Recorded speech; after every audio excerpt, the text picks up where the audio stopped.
الله الرحمن الرحيم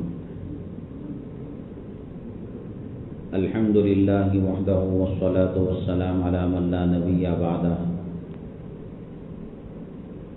أما بعد فأعوذ بالله من الشيطان الرجيم بسم الله الرحمن الرحيم ومن آياته أن خلق لكم من أنفسكم أزواجا لتسكنوا إليها وجعل بينكم مودة ورحمة قال النبي صلى الله عليه وسلم إن أعظم النكاح بركة أيسره مؤونة أو كما قال النبي عليه الصلاة والسلام رب اشرح لي صدري ويسر لي أمري واحلل عقدة من لساني يفقهوا قولي اللهم صل على سيدنا مولانا محمد في أول كلامنا اللهم صل على سيدنا مولانا محمد في أوسط كلامنا اللهم صل على سيدنا مولانا محمد في آخر كلامنا قابل قدر سامعین کرام، اللہ تعالیٰ کا بے پناہ کرم ہے، اللہ تعالیٰ کا احسان ہے۔ اللہ تبارک تعالیٰ نے آج ہمیں اپنے پاکیزہ گھر میں ایک پاکیزہ مجلس اور ایک پاکیزہ اس مجلس کی نسبت سے جمع فرمایا۔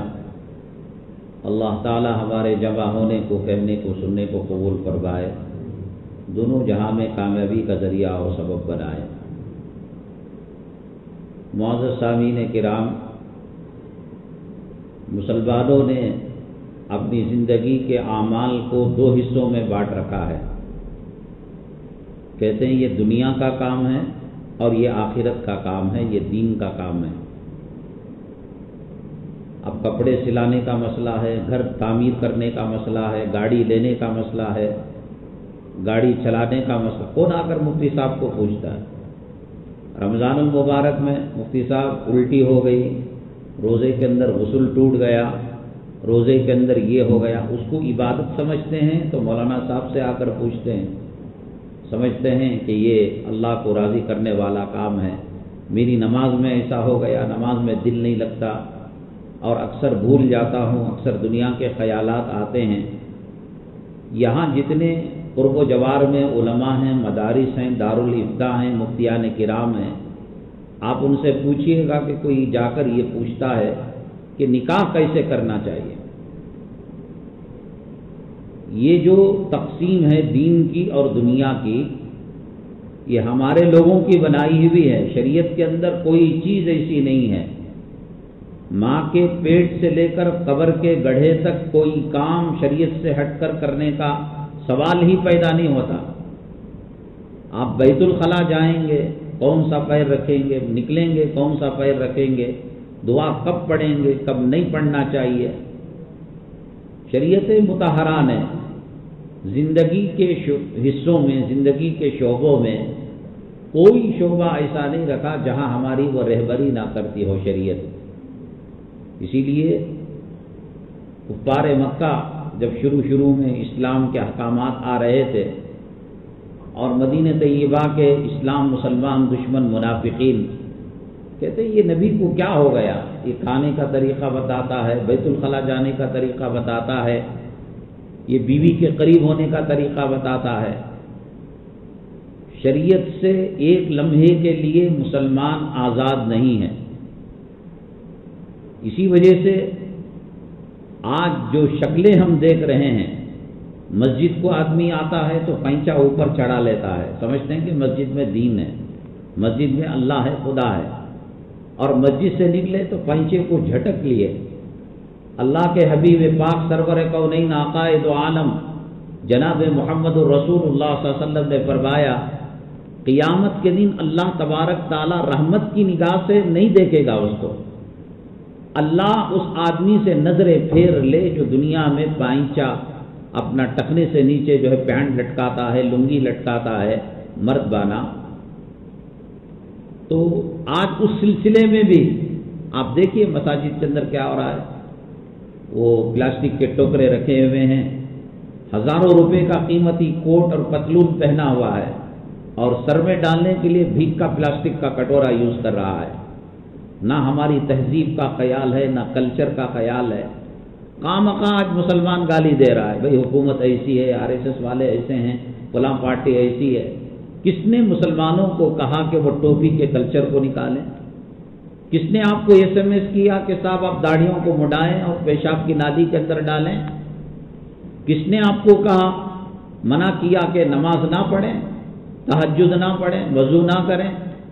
مسلمان جتنا دین کے، اسلام کے احکامات کو پیروں تلے روند رہا ہے، نہ امریکہ کے یہودیوں نے کہا، نہ ہندوستان کے کافروں نے، مشرکوں نے، بابری مسجد کو شہید کرنے والوں نے، گجرات میں عزت و آبرو لوٹنے والوں نے ہمیں نہیں کہا۔ کس نے کہا؟ کسی داڑھی مڈانے والے سے پوچھیے گا۔ نکاح کو بھی مسلمانوں نے خاص طور سے یہ سمجھ رکھا ہے کہ ایک دنیا کا کام ہے، جیسا کہ دکان کھولنا، دکان بند کرنا، کاروبار کرنا، کپڑا سلانا، حجامت کرنا، گھر کے اندر برتھ ڈے بنانا، کون کچھ یہ سب کہاں تھی چیزیں؟ یہود و نصارہ کی چیزیں مسلمان معاشرے میں کھانے کو کھانا نہیں ہے، پینے کو پینا نہیں ہے، برتھ ڈے بنا رہا ہے۔ اب وہ برتھ ڈے جو گھر کی چار دیواری کے اندر تھا، وہ سڑک میں آ کر 12 بجے ٹھیک یہود و نصارہ کی طرح اہل محلہ کو گناہ بنا کر، گواہ بنا کر کہ صاحب دیکھو مسلمان گھرانوں میں غلطی سے پیدا ہو گیا، میں تو عیسائی کی نسل کا ہوں، میں یہودی نسل کا ہوں، میں انگریز کے نطفے سے پیدا ہوا ہوں، مجھے محمد صلی اللہ علیہ وسلم کا طور طریقہ پسند ہے۔ کس نے پوچھا؟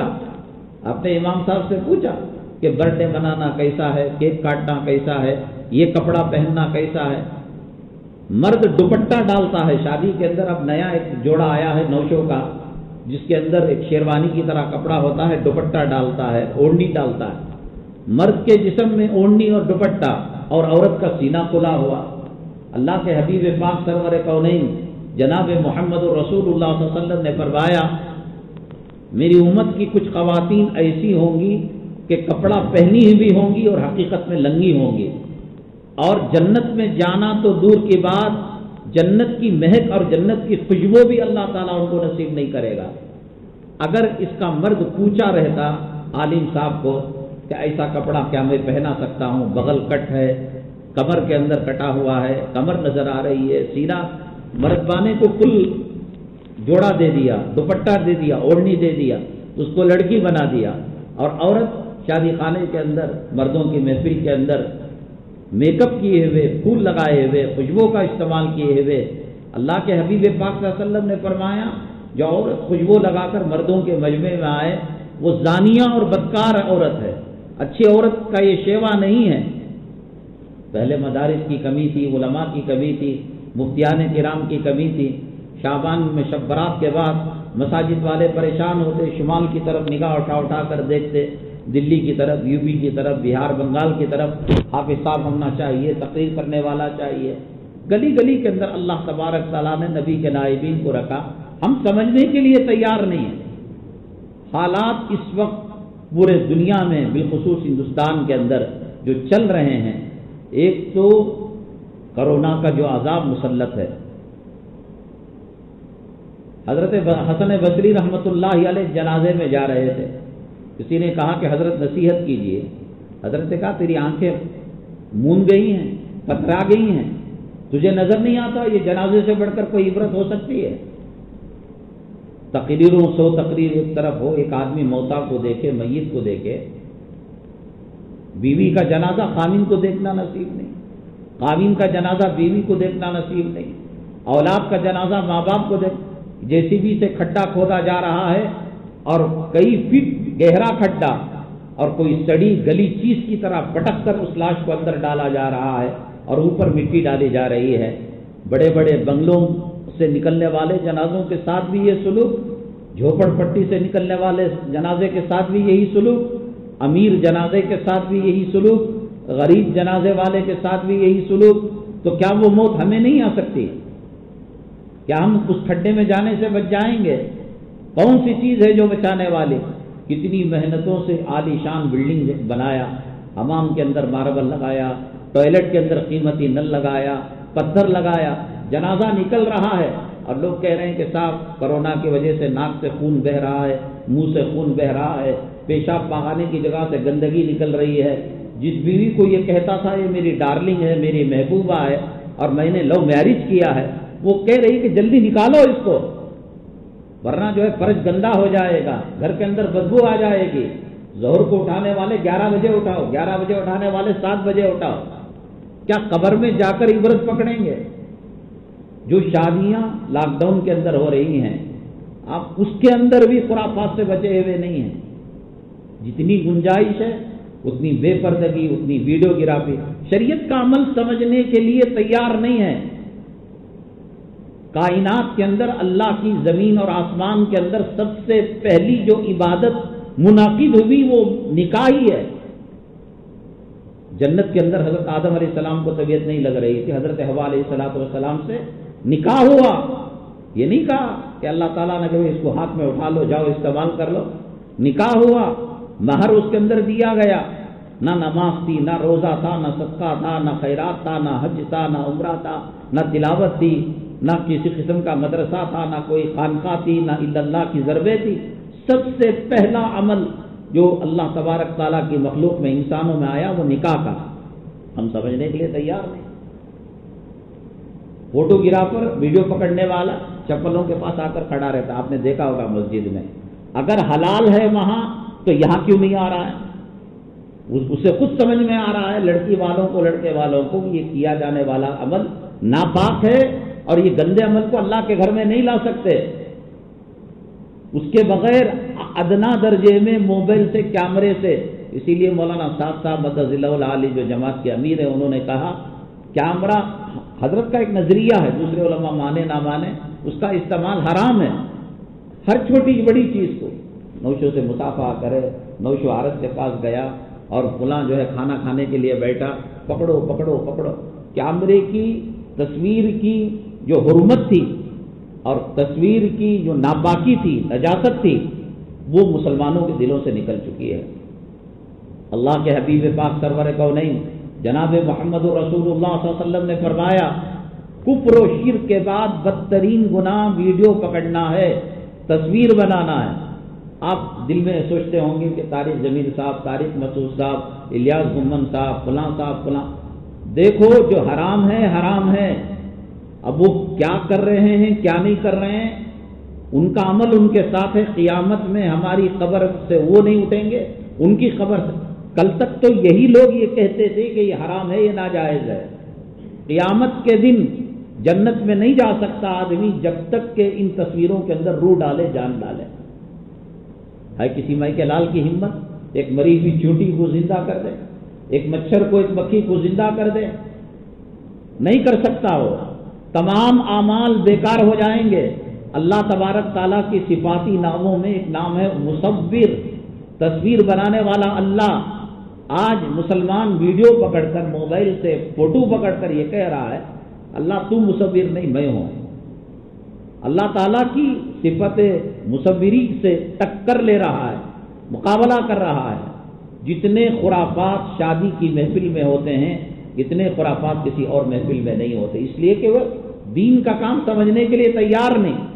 پہلی صف میں نماز پڑھنے والا، پہلی صف میں امام صاحب کا خطبہ سننے والا سیرا ڈالا ہوا ہے، جوڑے کو لے رہا ہے، جہیز کو لے رہا ہے، ویڈیو گرافی ہو رہی ہے، کھڑے ہو کر بیٹھ کر کھانا سنت ہے زمین پر، عاجزی کے ساتھ، انکساری کے ساتھ۔ نبی کریم صلی اللہ علیہ وسلم ٹیک بھی نہیں لگایا کرتے تھے، کھانے کو عزت دیا کرتے تھے۔ آدھا کھانا کھانا، آدھا کھانا پھینکنا، کھانا کھاتے وقت لڑکیوں کو گور گور کر دیکھنا۔ کتنے گناہ ہیں جو مجموعہ ہیں جو شادی کے محفل کے اندر کیے جاتے ہیں۔ نہ خدا کا ڈر ہے، نہ رسول کا خوف ہے، نہ آنے والے ہر گلی کے اندر کرونا کا ایک لاش نکلی ہوگی۔ اللہ تعالیٰ اسے چھوڑ کر کیا ہماری لاش نہیں نکال سکتا؟ جو صبح میں تھا وہ دوپہر سے پہلے چلا گیا، جو دوپہر میں تھا وہ شام۔ ہم نے اس کو دین سمجھا ہی نہیں۔ پہلی صف میں نماز پڑھنے والا، بیان سننے والا، دیندار سمجھا جانے والا، وہ گناہ کا کام کر رہا ہے۔ کیا کروں، اماں کی مجبوری ہے، بھانا کی مجبوری ہے۔ حضرت ابراہیم علیہ السلام نے باپ کو چھوڑ دیا اور کہا کہ آپ میرے ساتھ نہیں ہو سکتے، آپ خدا کو ناراض کر رہے ہیں، بت بنا کر، بتوں کو بیچ کر۔ اور جب بیچنے کے لیے دیا تو حضرت ابراہیم علیہ السلام نے کہا کون ایسے خدا کو خریدے گا جو نفع نہیں دے سکتا، نقصان نہیں دے سکتا، بیماری نہیں دے سکتا، شفا نہیں دے سکتا، باپ سے مقابلہ کیا. ماں اس وقت تک ہے جب تک کہ اس کے پیروں تلے جنت اور جنت اس وقت تک ہے جب تک کہ وہ شریعت کے دائرے میں رہے. ماں باپ داڑھی منڈانے کے لیے کہے، سود لینے کے لیے کہے، ماٹی کیچ کا گھر لینے کے لیے کہے اور رشوت لینے کے لیے کہیں، غلط کام کرنے کے لیے کہیں، ٹی وی لانے کے لیے کہیں، وہ ماں نہیں ہے، وہ باپ نہیں ہے. حضرت ابراہیم علیہ السلام نے کیا کیا؟ حضرت نوح علیہ السلام نے بیٹے کے ساتھ کیا کیا؟ حضرت لوط علیہ السلام نے بیوی کے ساتھ کیا کیا؟ کچھ بھی دال گلنے والی نہیں. اپنے اعمال کے ساتھ آنا ہے، اپنے اعمال کے ساتھ قبروں کے اندر جانا ہے. آج جو معاشرے میں، ہماری سوسائٹی میں طلاقوں کی نوبتیں آتی ہیں، خلے کی نوبتیں آتی ہیں، پنچایت کی نوبتیں آتی، نکاح محبت کے لیے کیا جاتا ہے یا طلاق کے لیے کیا جاتا ہے؟ لڑنے کے لیے کیا جاتا ہے، دو خاندانوں کے ملنے کے لیے کیا جاتا ہے؟ جائیے دیکھیے گا لائروں کے آفسوں میں، سول کورٹ میں، ہائی کورٹ میں، سپریم کورٹ کے اندر ہاتھوں کی مہندی دلہن کی نکلنے سے پہلے فیصلے ہو رہے ہیں. وہ کہہ رہی ہے کہ اس سے طلاق دے دو، اس نے زندگی کو حرام کر رکھا ہے. حضرت آدم، حضرت حوا علیہ السلام نے جو نکاح کیا وہ جنت میں کیا. نماز دنیا میں آئی، روزہ دنیا میں آیا، حج دنیا میں آیا، عمرہ دنیا میں آیا، صدقہ خیرات زکوٰۃ کا حکم دنیا میں آیا، والدین سے اطاعت اور بڑوں کا احترام، یہ تمام شریعت کلام پاک کی 6666 آیتیں، توریت، انجیل، زبور، صحف ابراہیم، صحف موسیٰ، سب دنیا میں آئے. لیکن اللہ تبارک تعالیٰ کو نکاح کا عمل اتنا پسندیدہ ہے، اللہ نے اس کو جنت میں رکھا. کتنے خوشگوار اس کی فضیلتیں ہیں. لیکن کیا ہو رہا ہے؟ اس لیے شریعت کے مطابق نہ کرنے کی وجہ سے خاندانوں میں دراڑ، طلاق، خلا کی نوبت. قرآن تو کہتا ہے وَمِنْ آيَاتِهِ أَنْ خَلَقَ لَكُم مِّنْ أَنفُسِكُمْ أَزْوَاجًا لِتَسْكُنُوا إِلَيْهَا، سکون ملے، وَجَعَلَ بَيْنَكُم مَّوَدَّةً وَرَحْمَةً، پیار ملے، محبت ملے. شوہر بیوی کو دیکھ کر اس کی تھکان دور ہو جائے، اس کی بیماری دور ہو جائے. بیوی خامن کو دیکھ کر اس کی طبیعت کے اندر نشاط پیدا ہو جائے. لڑنے کے لیے نکاح نہیں ہے، جھگڑنے کے لیے، طلاق خلے کے لیے نکاح نہیں ہے. نکاح جنت سے نکلا، جنت تک پہنچے گا. یہ نکاح یہ دنیا میں کٹنے والی چیز نہیں ہے. حضرت علی کرم اللہ وجہہ، حضرت فاطمہ الزہرا رضی اللہ تعالیٰ عنہ کا نکاح نبی کریم صلی اللہ علیہ وسلم نے اپنی حیات طیبہ میں کرایا. وہ مدینہ طیبہ سے شروع ہو کر عالم برزخ میں بھی میاں بیوی، عالم آخرت میں بھی میاں بیوی، اور جنت کے اندر بھی میاں بیوی. غیر قوم کہتے ہیں کہ 7 جنموں کا یہ ساتھ ہے، 12 کا، یہ تو جنت تک کا ساتھ ہے. اگر سنت کے مطابق زندگی گزاری جائے، سنت کے مطابق نکاح کیا جائے، تو اللہ تعالیٰ نے جو وعدہ کیا ہے کہ اس میں سکون ملے گا، مودت ملے گی، رحمت ملے گی. یہ کب ہوگا؟ جب حضور اکرم صلی اللہ علیہ وسلم کے طریقے پر نکاح کیا جائے گا، فلمی اسٹائل پر نکاح کیا جائے گا، ٹی وی کے ڈراموں کو بنیاد بنا کر نکاح کیا جائے گا. بے پردگی ہوگی، خدا کو ناراض کرنے والا کام ہوگا، نبی کو ناراض کرنے والا کام ہوگا. اللہ اپنی رحمتیں ہٹا لیتے ہیں. یہ سوتی رہتی ہے بیوی، بچے، اٹھ کر اندھیرے میں چلا جاتا ہے، پھر رات کو 11:30 12 بجے چپکے سے چور کی طرح گھر میں داخل ہوا اور کچن کے اندر ٹھنڈا منڈا سالہ کھا کر جو ہے پھر یہ سو جاتا ہے. زندگی سے جو رحمت، مودت، سکون، اطمینان، یہ گھر جنت کیسے بنے گا؟ یہ ماربل لگانے سے نہیں بنتا، یہ قیمتی قمقمے لگانے سے، قالین بچھانے سے نہیں بنتا. جھوپڑی ہو، جنت کا مزہ. رسول پاک صلی اللہ علیہ وسلم کے ازواج مطہرات کے جو حجرات تھے، جو گھر تھے، جو حضرات مدینہ طیبہ گئے ہیں، اللہ تعالیٰ موت سے پہلے ہمیں بار بار حرمین شریفین کی زیارت نصیب فرمائے، رسول پاک صلی اللہ علیہ وسلم کے روضے کی حاضری نصیب فرمائے، ریاض الجنہ نصیب فرمائے، جنت البقیع نصیب فرمائے. وہاں رسول اللہ صلی اللہ علیہ وسلم کے روضے کے پاس آپ نے دیکھا ہوگا ایک باب جبرائیل ہے اور پھر ایک باب السلام کا انٹرنس ہے. ان دونوں کے درمیان رسول پاک صلی اللہ علیہ وسلم کی 11 بیویوں کے کمرے تھے، اپارٹمنٹ تھے. صحابی فرماتے ہیں ایسا ہاتھ اوپر کرتے چھت لگتی، ایسا کرتے سیدھے طرف وہ دیوار لگتی، ایسا کرتے ادھر یہ دیوار لگتی. آپ نے سنا ہے کہ رسول پاک صلی اللہ علیہ وسلم گھر میں جب تہجد پڑھا کرتے تھے تو ایسا نہیں ہو سکتا تھا کہ حضرت عائشہ صدیقہ رضی اللہ تعالیٰ عنہ لیٹی ہوئی ہو اور آپ سجدہ بھی کر رہے ہو. ان کو ایسے اشارہ کرتے تو وہ بیٹھ جاتی امی جان عائشہ صدیقہ رضی اللہ تعالیٰ عنہ.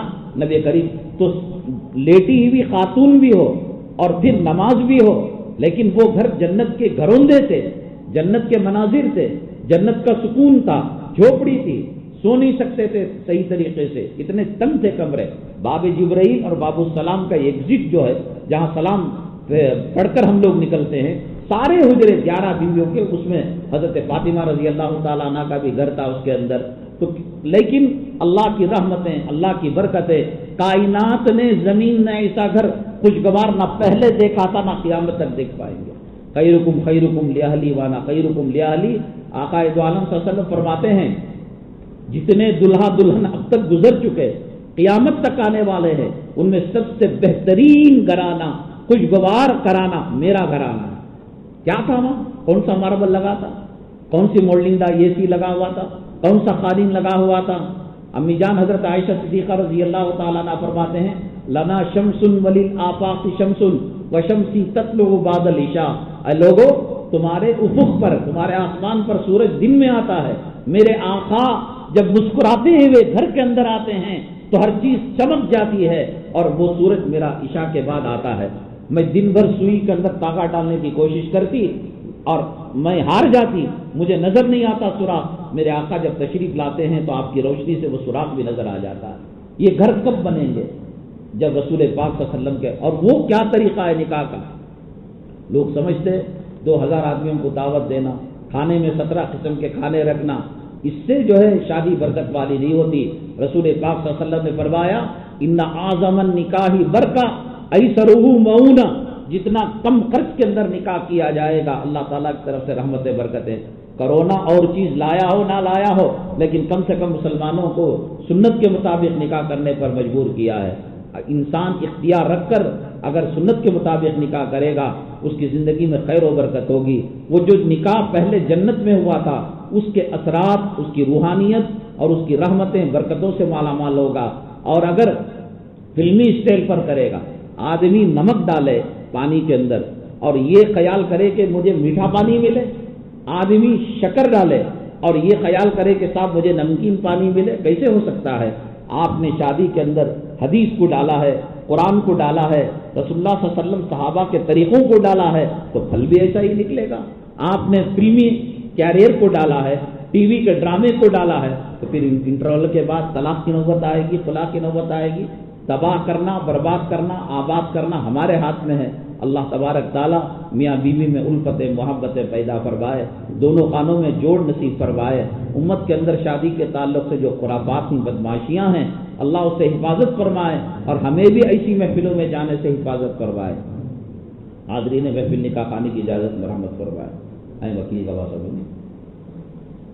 الحمد للہ نحمده ونستعینه ونستغفره ونؤمن به ونتوکل علیہ ونعوذ باللہ من شرور انفسنا ومن سیئات اعمالنا من يهده الله فلا مضل له ومن يضلل فلا هادي له ونشهد ان لا اله الا الله وحده لا شريك له ونشهد ان سيدنا ومولانا محمدا عبده ورسوله صلی اللہ علیہ وعلى آلہ واصحابہ وبارک وسلم تسلیما کثیرا کثیرا. اما بعد فاعوذ باللہ من الشیطان الرجیم. بسم اللہ الرحمن الرحیم. یا ایھا الناس اتقوا ربکم الذی خلقکم من نفس واحدہ وخلق منها زوجها وبث منهما رجالا کثیرا ونساء واتقوا الله الذي تساءلون به والأرحام إن الله كان عليكم رقيبا. يا أيها الذين آمنوا اتقوا الله حق تقاته ولا تموتن إلا وأنتم مسلمون. يا أيها الذين آمنوا اتقوا الله وقولوا قولا سديدا يصلح لكم أعمالكم ويغفر لكم ذنوبكم ومن يطع الله ورسوله فقد فاز فوزا عظيما. قال النبي صلى الله عليه وسلم النكاح من سنتي وقال عليه السلام ومن رغب عن سنتي فليس مني او كما قال النبي عليه الصلاة والسلام.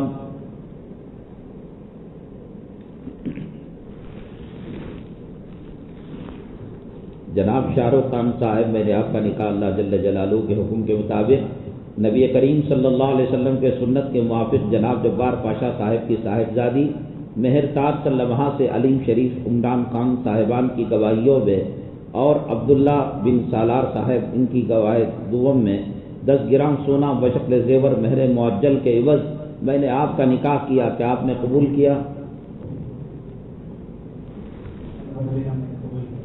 کیا آپ نے قبول کیا؟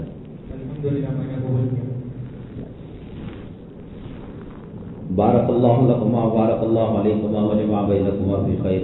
الحمد للہ رب العالمین والصلاة والسلام علی سید المرسلین وعلى آلہ وصحبہ اجمعین ومن تبعهم بإحسان إلى يوم الدين. اللهم ارحم أمة محمد صلى الله عليه وسلم. اللهم اصلح أمة محمد صلى الله عليه وسلم. اللهم فرج عن أمة محمد صلى الله عليه وسلم. ربنا اصرف عنا عذاب جهنم إن عذابها كان غراما. ربنا هب لنا من أزواجنا وذرياتنا قرة أعين واجعلنا للمتقين إماما. سبحان ربك رب العزة عما يصفون وسلام على المرسلين والحمد لله رب العالمين.